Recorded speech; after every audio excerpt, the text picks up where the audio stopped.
شاعری کو ہمیشہ آزادی کا دوسرا نام سمجھا جاتا ہے، یعنی ایک شاعر تخیل کے آسمان میں کسی بھی طرف اڑنے کے لیے بالکل آزاد ہوتا ہے۔ وہ لفظوں کے کینوس پر کوئی بھی رنگ بکھیر سکتا ہے۔ بالکل صحیح۔ اور روایتوں کو توڑ کر کچھ نیا تخلیق کرنا ہی تو شاعر کا سب سے بڑا فن ہوتا ہے۔ ہاں ہاں، اور ناممکن کو ممکن بنا کر پیش کرنا۔ لیکن اور یہ بہت دلچسپ بات ہے، ایک صنف ایسی ہے جہاں یہ آزادی مطلب آزادی رہتی ہی نہیں ہے، بلکہ ایک ایسی ننگی تلوار بن جاتی ہے جو شاعر کی تخلیقی گردن کسی بھی وقت کاٹ سکتی ہے۔ واقعی۔ اور آپ کا اشارہ یقیناً صنف نعت کی طرف ہے۔ بالکل، صنف نعت۔ یہاں لفظوں کے چناؤ میں آزادی نہیں ہوتی، بلکہ ایک ایسی سخت پابندی ہوتی ہے کہ ذرا سی پھسلن یعنی ذرا سی بھی غلطی انسان کو سیدھا تباہی کی طرف لے جا سکتی ہے۔ صحیح بات ہے، یہ کوئی عام شاعری نہیں ہے۔ تو آج 1 اگست ہے اور یہ دن اس حوالے سے انتہائی خاص ہے کہ آج ایک عظیم علمی شخصیت پروفیسر اقتدار افسر کی سالگرہ کا دن ہے۔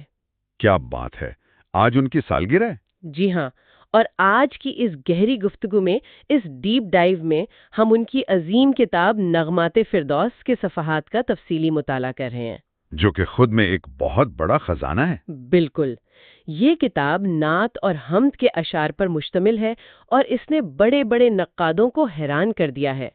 ہماری آج کی اس پوری گفتگو کا جو محور ہے نا، وہ دراصل وہ تحریر ہے جو مشہور شاعر بیکل اتساہی نے اس کتاب کے حوالے سے لکھی تھی۔ اچھا، بیکل اتساہی کی تحریر، یہ تو ایک بہت ہی مستند حوالہ ہے۔ ہاں، انہوں نے بہت گہرائی سے اس پر تبصرہ کیا ہے۔ تو سب سے پہلا اور بنیادی سوال جو یہاں پیدا ہوتا ہے، میں آپ سے پوچھنا چاہوں گی کہ آخر شاعری کی اتنی تمام صنفوں میں سے نعت گوئی کو سب سے مشکل ترین اور یہاں تک کہ خطرناک فن کیوں سمجھا گیا ہے؟ بیکال اتساہی نے اسے تلوار کی دھار پر چلنے سے تشبیہ کیوں دی ہے؟ دیکھیں، یہ واقعی ایک بنیادی اور بہت غور طلب نکتہ ہے۔ ہاں، اگر ہم بیکال اتساہی کی اس تحریر کی گہرائی میں اتریں تو انہوں نے اس نزاکت کو نہایت واضح انداز میں سمجھایا ہے۔ دیکھیے، عام شاعری میں مثلاً غزل ہو گئی یا کوئی عام نظم ہو گئی، اگر شاعر سے فنی یا خیالی غلطی ہو جائے تو زیادہ سے زیادہ کیا ہوگا؟ لوگ تنقید کریں گے۔ بالکل، نقاد اس پر تنقید کریں گے، کہیں گے کہ بحر ٹھیک نہیں ہے، یا وزن ٹوٹ گیا ہے، یا پھر قافیہ غلط باندھ گیا۔ یہ ایک عام دنیاوی اور فنی غلطی مانی جائے گی۔ لیکن نعت گوئی کی دنیا نا، وہ بالکل مختلف ہے۔ یعنی وہاں غلطی کا نتیجہ صرف ادبی تنقید نہیں ہوتا؟ نہیں، بالکل نہیں۔ یہاں ذرا سی لغزش، ایک لفظ کا غلط استعمال یا جذبات میں آ کر حد سے بڑھ جانا، یہ انسان کو صرف تنقید کا نشانہ نہیں بناتا، بلکہ سیدھا کفر یا شرک کے دلدل میں گرا سکتا ہے۔ اوہ، یعنی عذاب کا مستحق بنا دیتا ہے۔ یہ تو بہت بڑی بات ہے۔ اصل میں یہ ایک ایسی صراط مستقیم ہے جہاں عقیدت کے جذبات اور شریعت کے ہوش، ان دونوں کو بالکل متوازن رکھنا پڑتا ہے۔ دونوں کو بیلنس کرنا۔ ہاں، یہ ایک ترازو ہے جس کے ایک پلرے میں محبت ہے اور دوسرے پلرے میں توحید کی پسیدگی۔ اگر ایک بھی پلرا تھوڑا سا جھکا تو سب ختم۔ اگر میں اس بات کو ایک مثال سے سمجھنے کی کوشش کروں تو مجھے یہ بالکل کسی ایسی کیمسٹری لیب کی طرح لگتا ہے جہاں جہاں نہایت حساس مواد کو ملایا جا رہا ہو۔ ہاں، بہت خوب مثال ہے۔ یعنی اگر عقیدت اور محبت کا ایک قطرہ بھی زیادہ ہو جائے تو وہ شرک کا دھماکہ کر سکتا ہے، اور اگر ایک قطرہ کم رہ جائے تو وہ سیدھا سیدھا بے ادبی اور گستاخی بن جاتا ہے۔ ہاں، یہاں غلطی کی گنجائش بالکل صفر ہے۔ واقعی نہایت خوبصورت تشبیہ دی ہے آپ نے، اور یہ بالکل حقیقت پر مبنی ہے۔ دیکھیں، جب ایک شاعر نعت لکھتا ہے تو ظاہر ہے اس کے دل میں نبی کریم کی ذات کے لیے بے پناہ محبت اور بے لوث عقیدت ہوتی ہے۔ صحیح، سچی تڑپ ہوتی ہے۔ اور محبت کی فطرت ہی یہی ہے کہ وہ اظہار میں مبالغہ چاہتی ہے، یعنی غلو چاہتی ہے۔ عام زندگی میں ہم دیکھتے ہیں نا کہ ہم جس سے محبت کرتے ہیں اسے زمین سے اٹھا کر آسمان پر بٹھا دیتے ہیں۔ ہاں، الفاظ کم پڑ جاتے ہیں اور ہم چڑھا بڑھا کر بولتے ہیں۔ خود کراس ہو جائیں اور وہ توحید سے جا ملیں۔ ہاں، یعنی اللہ کی شان اور نبی کی شان مکس نہ ہو جائے۔ ایگزیکٹلی۔ اگر اسے بالکل آسان الفاظ میں سمجھیں تو مثلاً نبی کی شان بیان کرتے کرتے اگر شاعر کوئی ایسا لفظ استعمال کر لے یا کوئی ایسی صفت بیان کر دے جو صرف اور صرف اللہ کی ذات کے لیے مخصوص ہے، مثلاً موت اور حیات کا مطلق فیصلہ کرنا۔ ہاں، یا پھر علم غیب پر مطلق اور ذاتی عبور رکھنا، تو وہاں جذبات سیدھا شرک میں تبدیل ہو جاتے ہیں۔ ایک شاعر کو حضرت حسن بن ثابت کے فیضان کو اپنے ذہن میں رکھ کر مکمل ہوش و حواس میں شاعری کرنی پڑتی ہے۔ یہ آم، یہ صرف دل کا کام نہیں ہے، انتہائی چاق و چوبند دماغ کا کام ہے۔ اس کا مطلب تو یہ ہوا کہ شاعر کو اپنے بے پناہ جذبات کے آگے ایک بہت مضبوط تحقیقی اور دینی بند باندھنا پڑتا ہے۔ لیکن یہاں ایک بڑا تاریخی پہلو سامنے آتا ہے میرے ذہن میں۔ جی بتائیں۔ ہم نے ہمیشہ دیکھا ہے کہ کلاسیکل شاعری میں جو بڑے بڑے اساتذہ گزرے ہیں، انہوں نے شاعری کے تقریباً ہر صنف میں پوری کتابیں لکھ ماری ہیں، دیوان کے دیوان بھرے پڑے ہیں۔ بالکل صحیح کہہ رہی ہیں آپ۔ لیکن نعت کی طرف ان کا رجحان بہت کم نظر آتا ہے۔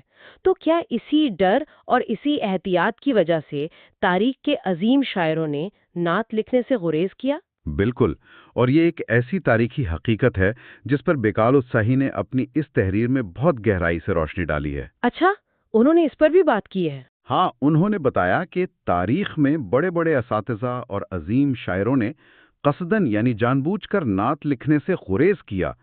انہیں ہر وقت بس یہی خوف لاحق رہتا تھا کہ کہیں وجد اور جذبات کے عالم میں قلم تھوڑا سا بھی ادھر ادھر ہوا تو سیدھا عذاب کے حقدار بن جائیں گے۔ حیران انگیز بات ہے، یعنی خوف کی وجہ سے انہوں نے لکھا ہی نہیں؟ یہی وجہ ہے کہ اگر ہم اردو یا فارسی ادب کی پچھلی صدیوں کی تاریخ اٹھا کر دیکھیں تو صوفیانہ شاعری کا ذخیرہ نعتیہ شاعری کی نسبت کہیں زیادہ وسیع اور گھنا نظر آتا ہے۔ بڑے شاعروں نے پوری عمر غزل لکھی، تصوف میں شاعری کی، لیکن نعت کی طرف صرف تبرک کے طور پر بس چند اشعار ہی کہے۔ اس کی بنیادی وجہ شاید میں سوچ رہی تھی، شاید یہ بھی ہے کہ صوفیانہ شاعری میں ایک خیال پایا جاتا ہے جسے وحدت الوجود کہتے ہیں، جہاں خالق اور مخلوق کا فرق محبت کے وجد میں تھوڑا دھندلا ہو جاتا ہے۔ صحیح پکڑا آپ نے۔ صوفی شاعر وہاں تھوڑا آزاد ہوتا ہے نا، وہ اپنی دیوانگی میں کچھ بھی کہہ سکتا ہے اور اسے معافی مل جاتی ہے شاعرانہ آزادی کے نام پر۔ بالکل، اس کی تعویل نکل آتی ہے۔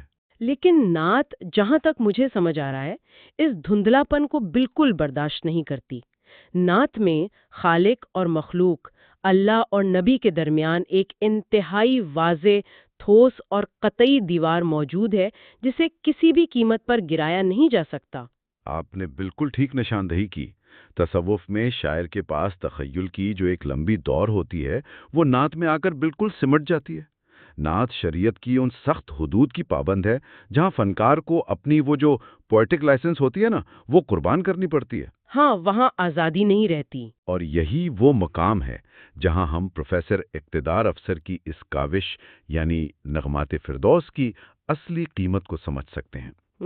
انہوں نے ایک ایسی راہ کا انتخاب کیا جو بڑے بڑے اساتذہ کے لیے باعث خوف تھی۔ بڑے بڑے لوگ کترا گئے اس سے۔ بالکل، اور انہوں نے اس خطرناک سفر کو صرف طے نہیں کیا بلکہ مکمل فنی مہارت اور عقیدے کے بالکل صحیح توازن کے ساتھ طے کیا۔ تو یہاں اس مطالعے کا مجھے لگتا ہے سب سے دلچسپ تصوراتی تضاد یعنی ایک کنسیپچول کلیش پیدا ہوتا ہے۔ وہ کیسے؟ دیکھیں، اگر ہم انسانی دماغ کی ساخت کی بات کریں تو عام طور پر یہی سمجھا جاتا ہے کہ یا تو انسان کا دماغ منطقی اور حسابی ہوتا ہے یا پھر تخلیقی اور جذباتی۔ صحیح، رائٹ برین اور لیفٹ برین والی بات۔ ہاں، اور پروفیسر اقتدار افسر کی جو بنیادی پہچان ہے وہ تو علم طبیعت یعنی فزکس کے پروفیسر کی ہے نا؟ جی ہاں، وہ فزکس کے پروفیسر تھے۔ تو ایک ایسا شخص جس کی پوری زندگی لیبارٹریز، منطقی مساواتوں، ایکویشنز اور برابر ناپے تلے قوانین میں گزری ہو، وہ اس انتہائی جذباتی، نرم اور نازک روحانی شاعری میں کیسے کامیاب ہو سکتا ہے؟ علم طبیعت کے سخت قوانین اور شاعری کے نرم وزن دونوں بالکل الگ زبانیں محسوس ہوتی ہیں۔ ان دونوں کا آپس میں آخر جوڑ کیا ہے؟ یہ اس پورے تجزیے کا سب سے پراسرار اور دلچسپ پہلو ہے۔ اگر ہم پروفیسر اقتدار افسر کی شخصیت کا تجزیہ کریں تو ان کی یہی ذہنی وسعت ہی ان کی سب سے بڑی خوبی بن کر سامنے آتی ہے۔ اچھا، یعنی یہ تضاد ان کی خوبی تھا۔ بالکل۔ بیکال اتساہی کی تحریر ہمیں بتاتی ہے کہ ان کی شخصیت صرف ماڈرن سائنس یا فزکس تک محدود نہیں تھی۔ ان کا تعلق بھوپال کے ایک ایسے عظیم علمی خاندان سے ہے جسے تاریخ میں خانہ ہمہ آفتابست کہا جاتا تھا۔ خانہ ہمارا آفتابست یعنی ایک ایسا گھرانہ جس کا ہر فرد، ہر ممبر سورج کی طرح روشن اور منور ہو۔ یہ تصور ہی اپنے آپ میں بہت عظیم لگتا ہے۔ ہے نا؟ انہیں ورثے میں جو تہذیب ملی وہاں صرف دنیاوی تعلیم نہیں تھی بلکہ دین اور روحانیت کی اعلیٰ قدریں بھی پوری طرح موجود تھیں۔ پروفیسر افسر صرف سائنس کے ماہر نہیں تھے بلکہ وہ دینیت کے فاضل تھے، باقاعدہ مولوی تھے اور نہایت اعلیٰ معیار کے قاری بھی تھے۔ کیا بات ہے! یعنی سائنس اور دین دونوں کا مکمل علم۔ جی، انہیں تجوید یعنی قرآن پاک کو اس کے صحیح مخارج، تلفظ اور قواعد کے ساتھ پڑھنے کے علم پر مکمل عبور حاصل تھا۔ اب جو آپ نے سوال اٹھایا کہ فزکس اور شاعری کیسے مل سکتے ہیں، ہاں، ان دونوں کا کیا کنیکشن بنا؟ تو اس کا جواب دونوں کے درمیان چھپی ایک بنیادی قدر میں ہے، اور وہ ہے ناپ تول یعنی مکمل درستگی، پریسیژن۔ یہ ایک نیا زاویہ ہے، پریسیژن، یعنی جس طرح فزکس میں ایک ویریبل اگر اپنی جگہ سے تھوڑا سا بھی ہٹ جائے تو پوری ایکویشن، پوری مساوات غلط ہو جاتی ہے۔ بالکل ٹھیک۔ بالکل ویسے ہی تجوید میں اگر تلفظ ذرا سا بدل جائے تو قرآن کے معنی بدل جاتے ہیں، اور یہی اصول شاعری کے وزن، بحر اور عروض پر لاگو ہوتا ہے۔ حرف بحرف درست کہا آپ نے۔ دونوں علوم انسان کے دماغ کو سخت انوشاسن یعنی ڈسپلن سکھاتے ہیں۔ تجوید آواز اور مخارج کی درستگی سکھاتا ہے اور فزکس فطرت کے قوانین کی درستگی۔ اور پھر جب یہ دونوں ملتے ہیں تو شاعری کے میدان میں فنی مہارت اپنے عروج پر ہوتی ہے۔ ان کی اس فزکس کی مہارت نے انہیں شاعری کے وزن، قافیہ اور ردیف کی پابندی میں کبھی سستی نہیں کرنے دی، اور ان کے عظیم دینی علم نے انہیں اس عقیدے کے توازن کو قائم رکھنے میں مدد کی جس کا ہم نے پہلے ذکر کیا تھا۔ واہ، یہ کوئی عام شاعری نہیں تھی۔ نہیں، یہ دراصل مختلف علوم کے نچوڑ سے بنی ہوئی ایک تخلیق تھی۔ اس گفتگو سے تو میرے ذہن میں یہ تصویر بنتی ہے جیسے کسی عظیم اور تاریخی عمارت کو بناتے وقت اس کی جو بنیاد ہے وہ ایک اعلیٰ درجے کے انجینئر نے رکھی ہو تاکہ عمارت مضبوط رہے، اور پھر اس کی سجیلا آرائش ایک نہایت حساس آرٹسٹ نے کی ہو۔ بہت اچھی مثال دی آپ نے۔ یعنی سائنس نے فنی ڈھانچہ مضبوط کیا اور دینی روحانیت نے اس میں رنگ اور جذبے بھر دیے۔ اب آتے ہیں تحریر کے اس حصے کی طرف جہاں بیکل اتساہی نے افسر صاحب کے قلم اور ان کی تحریر پر کھل کر تبصرہ کیا ہے۔ جی، اور انہوں نے بہت سخی الفاظ استعمال کیے ہیں۔ ہاں، انہوں نے افسر صاحب کے خلوص، ان کی سادہ فکر اور لفظوں کے انتخاب کی نہایت اعلیٰ پیمانے پر تعریف کی ہے۔ اس پر تھوڑی مزید روشنی ڈالیں۔ دیکھیں، یہاں بیکل اتساہی نے گفتگو کو مزید واضح کرنے کے لیے علامہ اقبال کے ایک بہت ہی مشہور اور گہرے مصرے کا سہارا لیا ہے۔ اچھا، اقبال کا کون سا مصرع؟ وہ مصرع ہے، معجزۂ فن کی ہے خون جگر سے نمود۔ خون جگر سے نمود۔ جی، اس حوالے کا مقصد انتہائی اہم ہے یہاں پر۔ علامہ اقبال اس شعر میں دراصل ایک فنی فلسفہ پیش کر رہے ہیں کہ دنیا میں کوئی بھی تخلیق، چاہے وہ شاعری ہو، مصوری ہو، تراش خراش ہو، وہ تب تک ایک زندہ شاہکار یا معجزہ نہیں بن سکتی جب تک اس میں فنکار کا خون جگر شامل نہ ہو۔ خون جگر، یہ تو صرف الفاظ نہیں ہے نا، بلکہ یہ اشارہ ہے فنکار کے روح کی آخری گہرائیوں تک نچوڑ دیے جانے کا۔ بالکل، اپنی جان لڑا دینا۔ اس سے مراد وہ سچی تڑپ ہے، وہ رات جاگے ہیں، اور وہ روحانی محنت ہے جو فنکار اپنی تخلیق میں پھونکتا ہے۔ بغیر اس روح اور سادی عقیدت کے مجھے لگتا ہے شاعری صرف کھوکھلے لفظوں کا ایک مردہ جسم ہوتی ہے، جس میں بحر اور قافیے کی پابندی تو شاید ہو لیکن تاثیر غائب ہوتی ہے۔ صحیح بات ہے۔ بیکل اتساہی نے علامہ اقبال کے اس معیار کو سامنے رکھتے ہوئے یہ تسلیم کیا ہے کہ نغمات فردوس میں افسر صاحب کی شاعری میں یہ خون جگر پوری آب و تاب کے ساتھ موجود ہے۔ یعنی انہوں نے محسوس کیا اسے۔ جی ہاں، یہ کتاب صرف قافیہ پیمائی نہیں ہے بلکہ ایک سچے عاشق رسول کے دل کی دھڑکنوں کا لفظی ترجمہ ہے۔ ان کے اشعار کو سن کر نا واقعی محسوس ہوتا ہے کہ یہ گھڑے نہیں گئے بلکہ اندر کی تپش سے خود بخود آبشار کی طرح بہہ نکلے ہیں۔ تو پھر چلیے ان الفاظ کے جسم میں چھپی اس روح کو قریب سے محسوس کرنے کی کوشش کرتے ہیں۔ تحریر میں موجود کچھ اشعار کا اگر ہم تجزیہ کریں تو پہلا شعر جو بیکل اتساہی نے خاص طور پر نقل کیا ہے وہ روحانیت کی ایک عجیب ہی منظر کشی کرتا ہے۔ جی ضرور پڑھیں۔ وہ کہتے ہیں، شراب روح پرور جس میں ہو عرفان کی لذت، کیا بات ہے! یہی وہ جام ہے جو ساقی کوثر سے ملتا ہے۔ اس میں دیکھیں، عرفان کی لذت اور ساقی کوثر ان دونوں الفاظ کا ملاپ ہی دماغ میں ایک نہایت پرسکون اور مقدس تصویر اتار دیتا ہے۔ بالکل۔ اگر ہم اس شعر کی تھوڑی سی تشریح میں جائیں تو یہ شعر اصل میں روحانی آسودگی کی آخری منزلوں کو بیان کر رہا ہے۔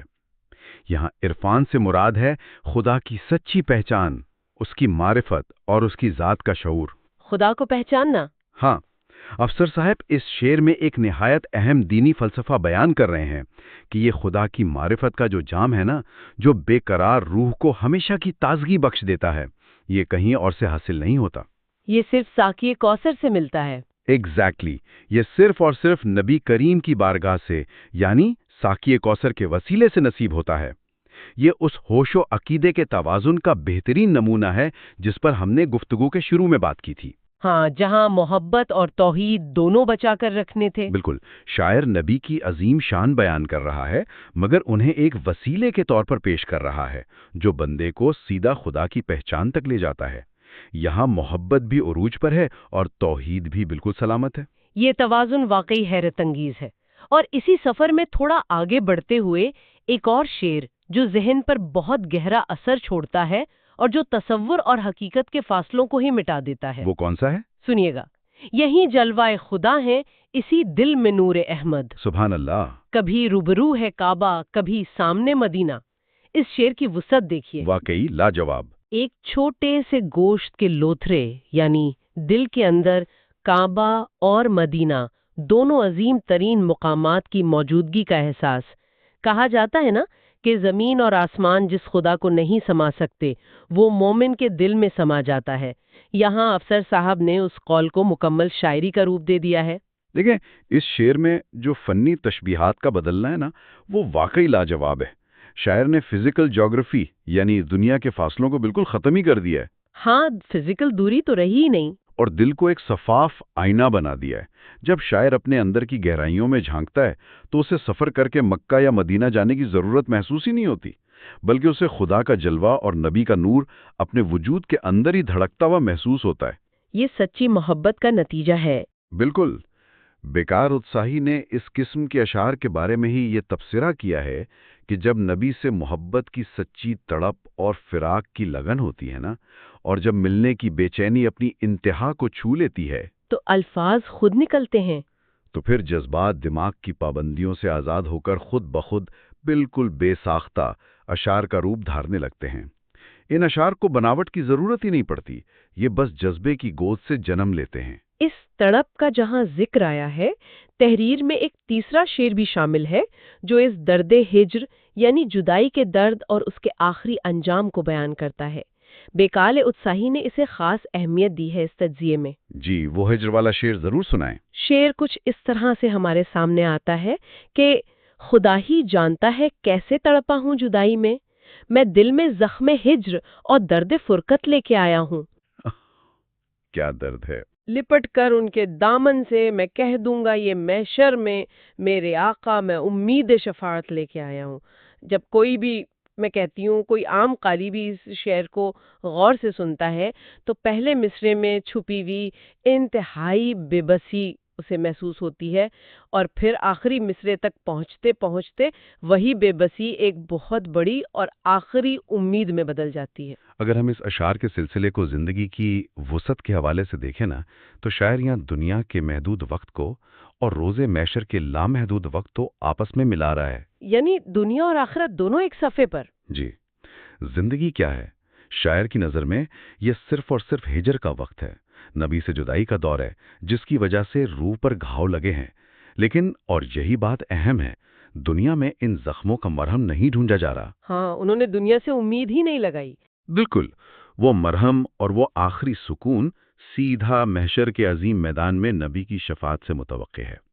اور یہاں ایک فنی نقطہ اور بھی قابل غور ہے جو بیکل صاحب نے اٹھایا۔ جی بتائیں۔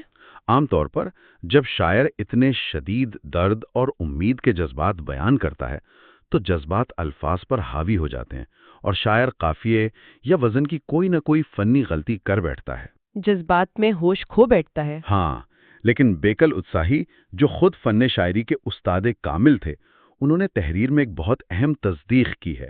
انہوں نے واضح طور پر لکھا ہے کہ افسر صاحب کی شاعری میں آپ کو کہیں بھی کوئی فنی لغزش یا قواعد کی چھوٹی سی غلطی بھی نہیں ملے گی۔ یعنی فنی اور قواعد کی ایسی پختگی جسے عام طور پر عرصوں کے ریاض اور مشق کے بعد حاصل کیا جاتا ہے، اسے ہم قادر الکلامی کہہ سکتے ہیں، جہاں مشکل ترین زمینوں میں قافیے اور ردیف کے پیچیدہ جال میں بھی اشعار کسی چشمے کے پانی کی طرح رواں بہتے ہیں۔ ایسا محسوس ہوتا ہے کہ لفظ ان کے حکم کے غلام ہیں۔ صحیح کہا آپ نے۔ اور یہ وہی نتیجہ ہے جو اس تجوید کے مخارج، اس فزکس کی ایکویشنز کی پابندی اور اس عظیم دینی تربیت کے ملاپ سے وجود میں آیا جس پر ہم نے پہلے بات کی۔ بے شک۔ اور اس فنی اور روحانی روانی کا جادو نہ صرف صفحات پر لکھے ہوئے لفظوں تک محدود نہیں تھا۔ بقال اتسائی نے اپنی اس تحریر میں ایک اور پہلو کو اجاگر کیا ہے جو ان کے پڑھنے کے انداز سے متعلق ہے۔ ان کا ترنم یا انداز بیان؟ جی، انہوں نے بیان کیا ہے کہ جب افسر صاحب کسی محفل میں خود اپنا کلام پڑھتے تھے تو سننے والوں پر ایک عجیب سے وجد کا عالم طاری ہو جاتا تھا۔ وجد کا عالم، ہاں، ایک ایسی روحانی کیفیت جو ان کے لفظوں کی ادائیگی سے سیدھا لوگوں کے دلوں میں اتر جاتی تھی۔ بیکر اتساہی نے اس احساس کو بیان کرنے کے لیے ایک مصرع استعمال کیا ہے۔ شعلہ سا لپک جائے ہے آواز تو دیکھو، یہ اپنے آپ میں ایک مکمل تصویر کشی ہے۔ شعلہ سا لپک جائے، اس ایک مصرے میں مطلب اتنی تپن اور حرارت چھپی ہے کہ محسوس ہوتا ہے جیسے لفظ صرف ہونٹوں سے نہیں ادا ہو رہے بلکہ ان کے پیچھے روح میں چھپی ایک آگ باہر آ رہی ہے۔ یہ صرف اور صرف اس وقت ممکن ہے نا جب شاعر کا عقیدہ اور اس کی محبت سچی ہو اور اس نے ان جذبات کو پورے خلوص کے ساتھ جیا ہو۔ یہ شعلہ دراصل اس بات کی گواہی ہے کہ ان کی عقیدت کوئی محض ذہنی یا دماغی ریاضت نہیں تھی، یہ ان کے وجود اور ان کی روح کا ایک انمٹ حصہ بن چکی تھی۔ جب آواز ایک آگ کے شعلے کی طرح لپکے تو اس کا مطلب ہے کہ شاعر کے اندر کا درد، اس کی تپش اور اس کی سچی امید لفظوں کا روپ دھار کر باہر آ رہی ہے۔ واقعی۔ اور یہی وہ روحانی سچائی تھی جس نے بیکال اتساہی جیسے عظیم اور قداور شاعر کو حیران بھی کیا اور اندر تک متاثر بھی کیا۔ یہی وجہ ہے کہ انہوں نے اپنی تحریر کی آخر میں افسر صاحب کے لیے نہایت خلوص دل سے دعائیں لکھیں۔ انہوں نے دعا دی؟ جی، انہوں نے خدا سے دعا کی کہ اللہ تعالیٰ ان کی عمر دراز کرے تاکہ ان کا یہ پاکیزہ فن مزید پھیلے پھولے اور ان کی یہ نغمہ فردوس بارگاہ رسالت میں قبولیت کا درجہ پائے۔ یہ اصل میں ایک عظیم شاعر کا دوسرے عظیم شاعر کو دیا گیا سب سے بڑا تحفہ تھا۔ تو جب ہم اپنی اس تفصیلی گفتگو کو سمیٹتے ہیں، اس پورے علمی اور روحانی مطالعے کے احاطے کو دیکھتے ہیں، تو ایک اہم ترین حقیقت بالکل کھل کر ہمارے سامنے آ جاتی ہے۔ جی، کیا نتیجہ نکالا آپ نے؟ نتیجہ یہ ہے کہ جب کسی ایک انسان کے وجود میں اعلیٰ درجے کی علمی گہرائی، سائنٹیفک تحقیق، منطقی مزاج اور ان سب کے پیچھے چھپی سچی اور مخلص روحانی عقیدت یکجا ہو جاتے ہیں نا، تو پھر وہاں نغمت فردوس جیسی عظیم اور لافانی تخلیق جنم لیتی ہے۔ بالکل صحیح تجزیہ ہے۔ یہ کتاب صرف چند اشعار کا مجموعہ نہیں لگتی مجھے، یہ ایک مفکر کی پوری زندگی، اس کے بھوپال کے عظیم خاندان کی تہذیب اور اس کی شفاعت کی آخری امید کا ایک مکمل اور روشن خلاصہ ہے۔ آج 1 اگست کو پروفیسر اقتدار افسر کی سالگرہ کے اس مقدس دن پر بیکال اتساہی کی یہ تحریر ہمیں اس عظیم ورثے کی یاد دلاتی ہے جو افسر صاحب نے آنے والی نسلوں کے لیے چھوڑا ہے۔ اور یہ ورثہ آنے والی نسلوں کو یہ درس ہمیشہ دیتا رہے گا کہ محبت اور احتیاط، جذبات اور منطق، توحید اور رسالت کا عقیدہ، یہ سب ایک ساتھ اور پورے توازن کے ساتھ کیسے چل سکتے ہیں۔ یہ کتاب ان تمام فنکاروں، شاعروں اور طالبات کے لیے ایک سنہری مثال ہے جو اپنے فن کے ذریعے دنیا کی ناپ تول کے ساتھ ساتھ روحانیت کی بلندیوں کو چھونا چاہتے ہیں۔ بالکل، بہت خوبصورتی سے آپ نے اس بات کو سمیٹا۔ اس گہری اور تفصیلی گفتگو کے اختتام پر سننے والوں کے لیے ایک گہرا سوال اور ایک غیر و فکر کا نقطہ چھوڑنا میں ضروری سمجھتی ہوں۔ آج کے اس تیزی سے بدلتے ہوئے دور میں جہاں ہمارا دماغ ہر وقت سکرینز کی روشنی اور ٹیکنالوجی کے شور میں گھرا رہتا ہے، جہاں فلسفہ اور فن اپنی روحانیت شاید کھو رہے ہیں، ہم کیسے اپنے دلوں میں پروفیسر اقتدار افسر کی طرح اس عظیم توازن کو پیدا کر سکتے ہیں؟ یہ واقعی آج کے دور کا سب سے بڑا سوال ہے۔ کیا ہم اپنی روزمرہ کی اس منطقی اور جدید زندگی میں اپنے اندر کی عقیدت اور سچی روحانیت کو زندہ رکھ سکتے ہیں؟ کیا آج کے اس دور میں بھی دماغ میں سائنس کی درستگی اور دل میں مدینہ کی عقیدت ایک ساتھ آباد کی جا سکتی ہے؟ اس سوال پر اپنے اندر جھانک کر ضرور غور کیجیے گا۔ انہی سوالوں اور مباحثوں کا سلسلہ یہاں ختم نہیں ہوتا۔ ان علمی اور روحانی حقائق کو مزید کھنگالنے اور ہمارے ساتھ اس سفر کا حصہ رہنے کے لیے یوٹیوب اور انسٹاگرام پر اس چینل کے ساتھ جڑے رہیں۔ معلومات، تحقیق اور فن کے اس خوبصورت سفر کو ہم سب مل کر آگے بڑھاتے رہیں گے۔ زندگی اور فن کی ان باریکیوں پر خیالات کا تبادلہ کرتے رہیں گے۔ اپنے وقت کا بہت شکریہ۔